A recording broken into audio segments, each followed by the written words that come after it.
Hi, everyone. It's Matt Tebbe, and welcome to Mobility Matters. I'm here with Ben Cross, the CEO of Glomo and the host of Love and Relo. Ben and I had the opportunity to connect recently at WERC Global in Salt Lake City. And today I'm actually excited to flip the script and play host for part two of our conversation. So, Ben, welcome to Mobility Matters. Hey, thanks, Matt. It's a pleasure to be here. Really excited. Thanks. So we're going to see how easy or hard it is to do a podcast today, because I'm definitely not the expert in this. So you'll have to give me tips as we go. Yeah, I always appreciate the opportunity to get the script flipped on me too. So thank you for the opportunity. So it's great to have you, and let's go ahead and just jump in. I'm going to start with some softballs, and then we'll get into the meaty questions. So since launching your podcast, you've been immersed in conversations that affect how RMCs, corporate clients, and just relocating employees navigate life transitions. So for you, if you could relocate anywhere in the world tomorrow, no logistics, no limits, where would you go and why? I'd go, well, first of all, I have to consider where my wife would let me go, right? You say no logistics, right? But let's be honest, right? I don't want to go anywhere by myself, right? So, I think, and I think that's really what every transferee is going to be thinking about first too. It's, I have to bring the people that are most important with me, and so I know Cartus makes the logistics, seamless, right? But I still have to go intact. And so, that consideration set is a very short list. So it's probably, London, maybe parts of Germany, beautiful hillside in Italy that has good Wi-Fi, but there's not a lot of places. I think there was times she was considering Canada, in the last half decade. I think those are probably my options. Nothing too crazy, unfortunately. The places I'd like to vacation are probably a lot more interesting. Yeah, there's a big difference between relocation and just vacation. I think really, my wife would have us back to Sydney in a heartbeat. Was Sydney a great place for you to live? It was fantastic. I mean, every good stereotype about it, the beaches, the weather, the people, it's all true. Yeah, the closest we got was Florida. That was our Sydney. Still warm. Well, So let me ask you, Ben, you've obviously had a front row seat to the evolution of mobility and, how it's shifted and changed over the years. So what's something that you've seen recently that you think will really actually define the next decade? So rather than a look backwards, what do you see going on that's that look forwards? Yeah, I hate cliches. I hate them with a passion because I'm in the content business, right? I'm in the say interesting things business, right? But if I didn't say AI, I'd be missing the boat, right? So I'm going to say it, but I'm going to say it in a way I think that hopefully is a little more meaty and a little meaningful and actionable. But, I read a Goldman Sachs report that said by 2030, potentially 300 million jobs could be displaced due to AI. I mean, an absolutely huge amount of jobs, and these are white collar jobs. These are the relocatable jobs, right? These are earners earning up to $80,000 a year. They are kind of the somewhat the bread and butter of our business, right? And when I think about that, it kind of scares me, to be completely honest, but I try not to live in fear. I try to think about the opportunity that creates. I do worry, though, that we over-index in this area, right? So on the one hand, we have to be mindful. We have to be aware. We have to incorporate AI into our strategy in much the way 10 years ago, we had to be a digital first company or else we were going to lose. We have to be AI first companies, I think, in some ways, but we also have to, I think, embrace the things that, the human differentiators. I was thinking about this just this morning as I was thinking about talking to you, and the things that make us most human are going to be our biggest differentiators, right? So the human touch, literally, right? We were together in Salt Lake 2 weeks ago, and I shook your hand. I sat next to you. I rubbed shoulders, quite literally. We had to squeeze next to each other, fit in the camera shot together, and I rubbed shoulders with you, and I shook your hand, and we shared a laugh. And there's something about that can't be replicated, and I think that's going to be very important. And then there's the human voice and actually talking to somebody, on a Teams call Even though we're starting to disrupt that with AI. But I think that AI and the way it's going to displace jobs is going to be hugely impactful to the world of work, and of course, therefore, to the world of relocation. As impactful, and maybe more so even than the work from home revolution kind of was for us, that was really almost basically mandated with the coronavirus pandemic, right? So I think we have to just be super hyper aware of that, and we have to think about what does mobility look like in an AI world. That's so true. And, it's interesting. Cartus presents itself as a tech-enabled service company because if the move goes smoothly, you can do an enormous amount of it through technology, through your phone. It's when things go wrong. It's that friction of the move that inevitably happens at some point in the process where you want to talk to a human, where you need that personal touch. So it's going to be a really interesting balance as we move forward. I totally agree with you. What are we going to need? Are we going to need to be places? Right? Why will human beings need to be places in the future? I think we need to really ask ourselves that in order to find out where the puck is moving. And if we can kind of understand why human beings will need to be places in the future for work, maybe we can understand how we will move them there. And I think that's the kind of the thought things that I like to think about when I'm talking to really smart people like you and on the show. It's a scary thought, it's it takes some thinking, but those are the kinds of thought exercises I like to do. But you raise a really good point. We're in the middle of a big transformation at Cartus that reshapes how we are going to be serving our clients and our relocating employees, and really what the definition of mobility is. It's not the traditional expat move anymore. So, from your perspective, Ben, what do you think RMC should be doing to stay relevant and competitive in this era that you're talking about? Yeah, I think relocation management companies need to be thinking about how do we become globalization companies?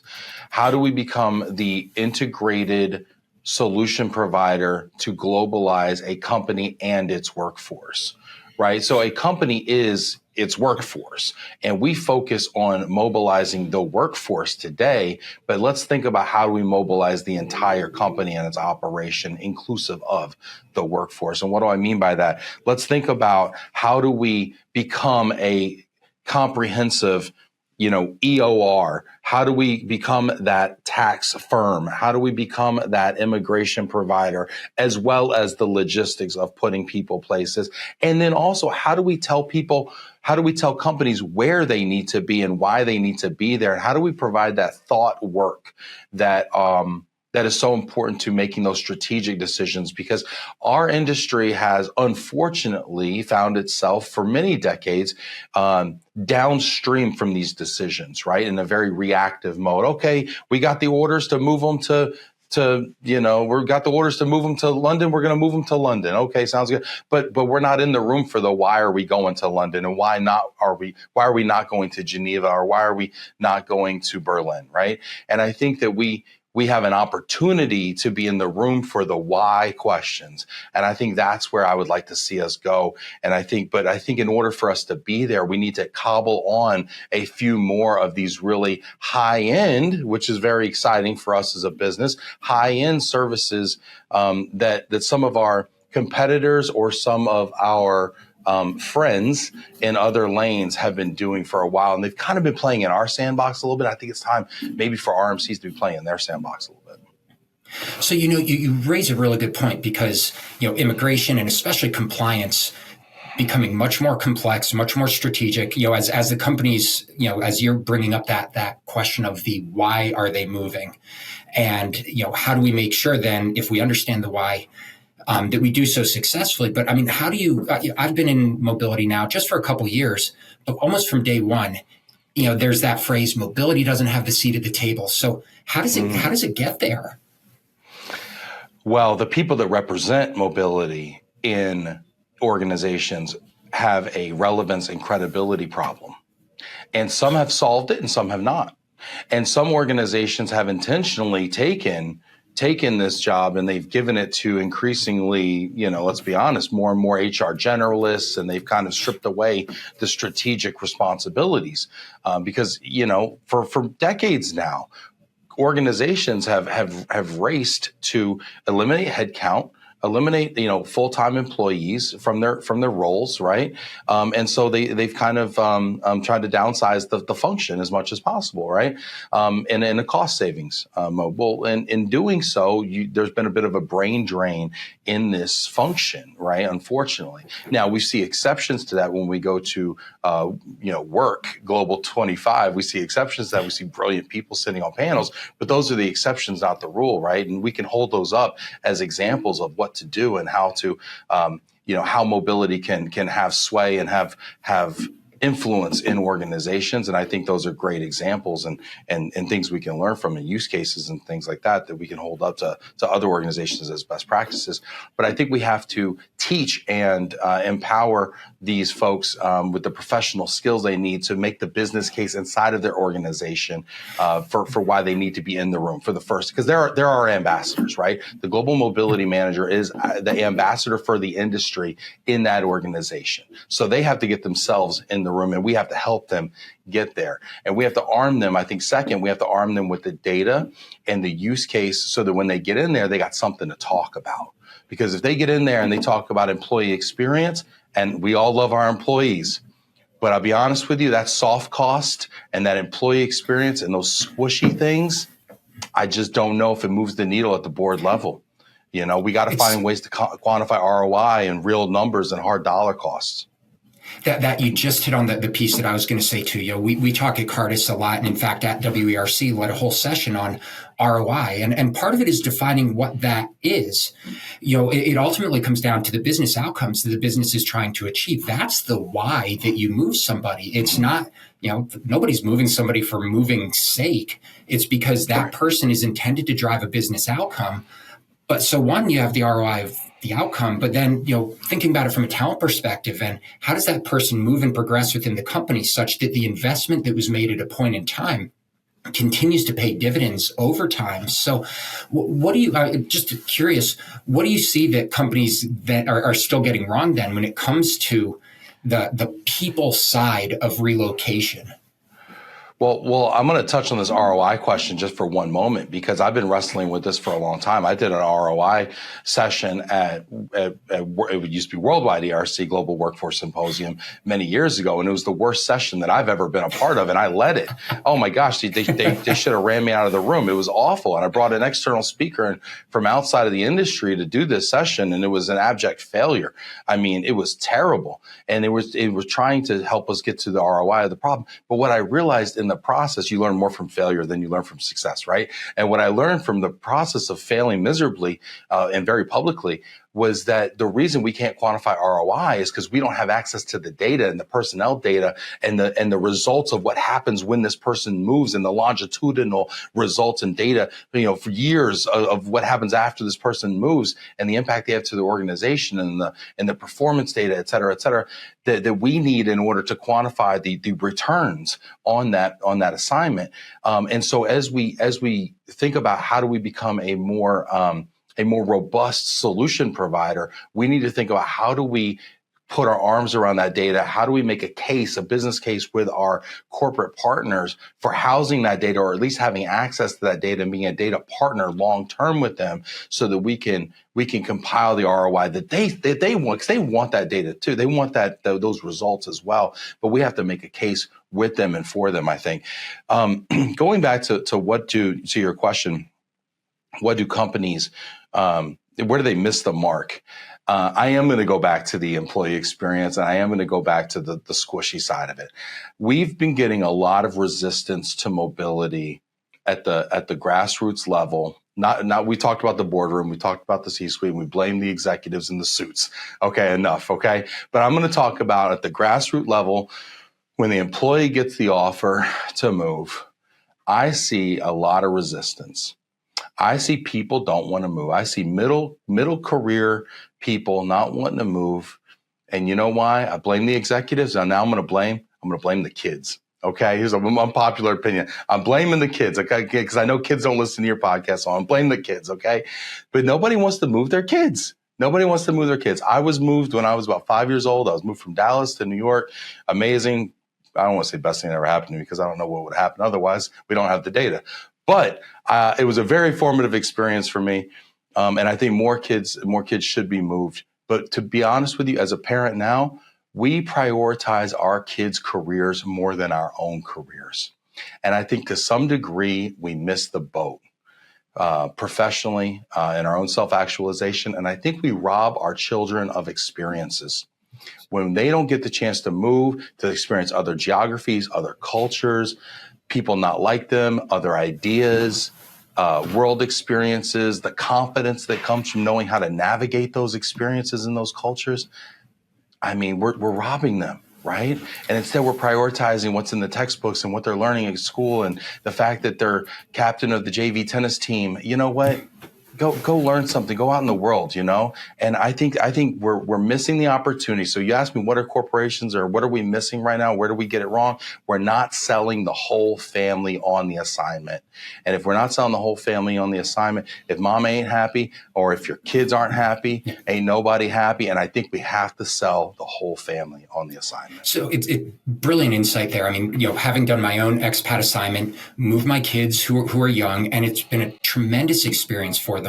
But, going back to what you said earlier, I mean, with the executives in the boardroom, part of the issue too, though, is not selling the transferee on the career mobility. It's the fact that mobility is being used to just support a function in so many cases. I need you to be in place X because we need someone with some sort of subject matter expertise there versus here's how this can benefit your career at our company. Here's how you can continue to grow. We're moving you because you're high potential and we see that you have a long runway. That's not the story that's being told either. It's simply we have a point in time need and we need you to fill that point in time need. That's not a very compelling argument, even more so, as you talked about also earlier, Ben, the reduction in costs. So we're going to give you less and less benefits, but still ask you to relocate your entire family for a period of time with no assurance of what comes next and no visibility for how you are valued and important and not having that longitudinal data over time. I mean, it all builds on each other. Yeah, I agree. And I also think along with that, we look at the average employee tenure. And I think I've looked this up. I was at a recent SHRM event. And I heard somebody talking about investing in employees, and I did a quick Google search on my phone. And I said, well, why are we building 5-year plans for employees when they only stay for 4.5 years? Because that's what the SHRM data tells us, right? But if we can move people every 3 years and they have a 2-year relocation repayback agreement, and we put them on a 3-year talent development plan and promotion track, now we're keeping that person for 12 years because every 3 years they're getting promoted. And if they left within 2, they'd have to pay something. You know what I mean? And now we're kind of thinking like long term about how do we grow this person in the organization. And we also know that it's cheaper to keep them, right? Absolutely. It's cheaper to keep talent than it is to go out and recruit. And hey, I run a recruiting firm, and it's more expensive to go out and pay a recruiter to go find them and then to retrain them. And oh, by the way, what if they're not any good? Right. And you find that out a year later. Right. So it's cheaper to keep them. And yet we're thinking very short term. And unfortunately, we're kind of living in a little bit more of a short term thinking, quarter to quarter kind of thinking environment. And you know what's funny is companies are thinking that way, but now the employees are starting to think that way too. So I think it takes a real reframing in the whole way that we view business. And truly view talent. I mean, really what you're describing about is having a very deliberate talent strategy within the company. And again, a lot of times it's almost like mobility has been disconnected from talent, and it's the logistics function. It's mobility. It's your job just to get the person over there instead of really looking at it with that long-term lens. Yeah, exactly right. They think of us, and I say us, global mobility. They think of our function as a tactical and not a strategic tool in the talent tool belt. And I think that we're really missing an opportunity. Sometimes, best case scenario, we get involved when they're trying to architect a really sweet offer to somebody that they're trying to land, and they need to sharpen their pencil on the offer. And well, we got to buy their house and take it in inventory. And once I going to run us and this and that and that. But it's like, no, let's put a policy together that you don't have to make that phone call and do the math every time, but you can go to market and you can be fast, you can be nimble, and you can go knowing what it's going to take to land that transformational talent. So I think we've totally blown our time out of the water on this. So I will ask just one more question in closing. I'll certainly give you a chance to plug Love and Relo, but also what other podcasts do you listen to? Who else would you recommend that listeners of our podcast, listeners of yours should also be checking out? Yeah. Well, when I'm not listening to Mobility Matters, and I'm not listening, and I'm not filming Love and Relo, or our talent podcast, by the way, with my coworker Jillian Guzda, our Get Talent podcast, which we just dive into strictly talent and recruiting, which I think is interesting because we've all been on one side of that or the other at multiple times in our life, so for nothing else, the hot gossip, but anyway, I personally love Freakonomics. I love Freakonomics, the hidden side of everything, talking about the macro down to the micro, and they just bring experts in and they just, think about weird stuff like, should the NFL take a relegation strategy like European football? Right. And it's like, what if, Ohio State and Alabama got promoted to the NFL? And what if the Browns got demoted? It's just like, maybe, that's not a bad idea. Let's look at that. Right. So I love to think about things differently. And I love Freakonomics. So that's the kind of stuff I listen to when I'm not talking Relo. That's awesome. I actually really appreciate the recommendation because I read the book years ago and was aware there was a podcast. I've never gone back and listened to it. So I'm definitely going to check it out now. It's such a fun listen. And it's the kind of thing that like you can put on in the car, like with your kids and your family. And it's not going to be weird. Everyone gets smarter and learns and makes you think. And it's funny and quirky and it's just great stuff. Awesome. Well, Ben, thank you so much for joining us. It's been a wonderful, thoughtful conversation. I love your insights, your energy, and just the passion for mobility and for this industry. Very grateful for the work you do to elevate mobility. So I'm really looking forward to future conversations, whether on a podcast or just when we have the chance to connect in person. This was awesome. Thank you. Oh, it's a real pleasure and an honor, Matt. And I got to get to Danbury sometime. We got to do it again and press the flesh. Absolutely. Ben, thank you so much.